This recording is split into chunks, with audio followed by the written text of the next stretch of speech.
Welcome guys. कल हम बात कर रहे थे कि किसान पर ही क्यों लोन और कर्ज रहता है। तो उसमें हमने बात करी थी कुएं का उदाहरण लेके कि किस तरह से अपनी लिमिट से ज़्यादा किसान कर्जा ले लेता है। वैसे ही एक और चीज़ है जिसमें किसान कर्जे में फंसता है और वो है ट्रैक्टर या फिर पोली हाउस। ट्रैक्टर की आज बात करें तो लोग एक दूसरे को देखकर फंस जाते हैं ट्रैक्टर के चक्कर में। किसी ने 50 HP लिया है, किसी ने 60 HP लिया है, किसी ने 4x4 लिया है। तो वो उनकी है ना कंपटीशन बन जाता है उनके बीच, और इसी चक्कर में उनको ज़रूरत नहीं होती फिर भी वो अपनी लिमिट से ज़्यादा महंगा ट्रैक्टर ले लेते हैं। और ट्रैक्टर पे सब्सिडी बहुत ही मुश्किल भरा काम है, तो वो ट्रैक्टर महंगा ले लेते हैं, जबकि उनके पास ज़मीन इतनी है कि उस ज़मीन का काम वो एक 25 HP या 30 HP ट्रैक्टर से भी कर सकते हैं, या फिर एक पुराना सेकेंड हैंड ट्रैक्टर लेकर भी उससे काम किया जा सकता है। 10 लाख के नए ट्रैक्टर की ज़रूरत नहीं होती, लेकिन फिर भी पता नहीं क्यों 10-12 लाख का 4x4 ले लेंगे, जबकि उनको ज़रूरत नहीं है, वो खड़ा ही रहता है। एक्स्ट्रा पैसा शायद उनके पास ज़्यादा हो गया होगा, या फिर EMI भरने का उनको शौक़ होगा, इसीलिए शायद लेते हैं और फिर वो EMI भरते रहते हैं। EMI का चक्कर बहुत भारी है। हर बड़ा से बड़ा बिजनेस आज उसको पता है कि EMI आपको बर्बाद करेगी, और आज आप कोई भी चीज़ लो EMI पे आपको मिल भी जाएगी। उसका रीज़न यही है कि आप EMI के चक्कर में फंसे रहो, अपने आने वाले कल के बारे में सोच ही नहीं सको।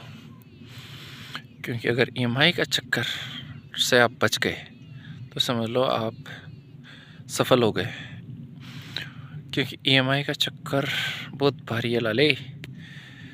मैं खुद फंसा हूँ, लेकिन अब पूरी कोशिश लगी यही है कि जल्द से जल्द इन चक्कर से निकल जाऊँ।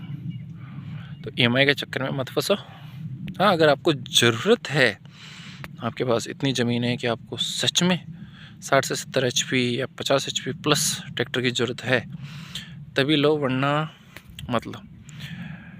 मैंने इस बार दिवाली पे देखा है कि जिनके पास 18-19 मॉडल ट्रैक्टर भी था ना, तो GST का 1 लाख डिस्काउंट मिला था। मतलब ट्रैक्टर पे 1 लाख नहीं, 60 से 70 हज़ार, 10 लाख के नीचे वालों पे, जैसे कि मैसी के 241, महिंद्रा के 275, 475, या फिर मैसी का 1035, और स्वराज वगैरह भी थे इनमें कंपटीशन में।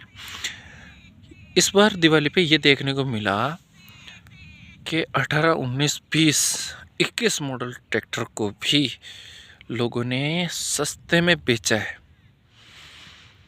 एजेंसियों में जमा करवाया है आधे से आधे रेट में।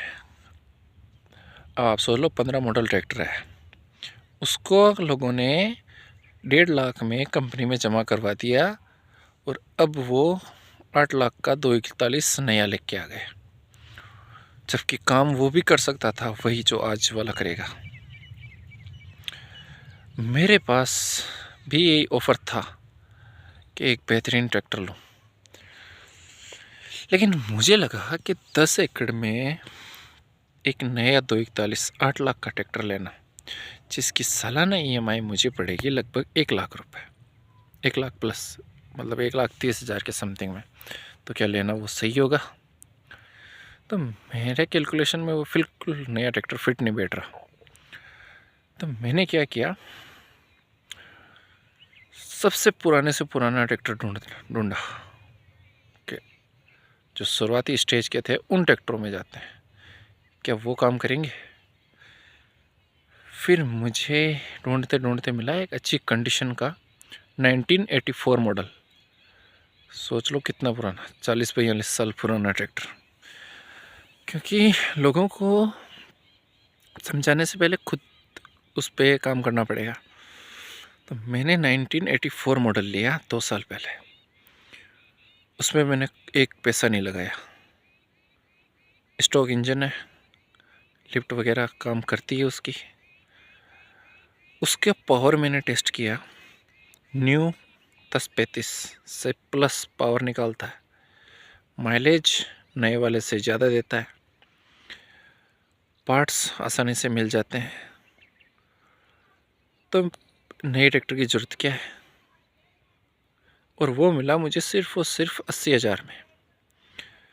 सीडर मशीन, कल्टीवेटर और डिस्क प्लाउ, ये 3 चीज़ें मैंने 50,000 में सेकेंड हैंड ले ली। टोटल पड़ा मेरा 1,15,000 25,000 ऐसा कुछ। और मैंने उस ट्रैक्टर की इंजन ऑयल सर्विस करवाई 5,000 में। टोटल मेरा 1,30,000 में 10 लाख वाला काम तैयार हो गया, पार्ट सामान। और अभी मैं उससे 50 बीघा प्लस खेती कर रहा हूँ 2 साल से। तो अब सोचो कौन सही है, एक 8 लाख का ट्रैक्टर और इम्प्लीमेंट वगैरह 4 लाख के खरीद कर 12 लाख का जिन्होंने किया है, या फिर 1,30,000 में जिन्होंने किया है। और आज अगर मैं इस सामान को वापस स्क्रैप में भी बेचूँ ना, तो 1 लाख रुपए मेरे तैयार है। लॉस कितना हुआ, सिर्फ 20 से 22,000 का। और हर साल किसी और ट्रैक्टर वाले को मैं 1 लाख रुपए देता, वो मेरे सेव हो रहे हैं, तो मैं लॉस में नहीं हूँ ना। लॉस में वो लोग हैं जो बेवकूफ़ी करते हैं। कैलकुलेशन लगाना सीखो अपनी ज़मीन के हिसाब से। नए ट्रैक्टर में कुछ नहीं रखा, ये सिर्फ और सिर्फ दौड़ है एक दूसरे की आगे निकलने की। लेकिन इस आगे निकलने वाली दौड़ में पीछे हम ही रहते हैं, एक बार ये देख लेना।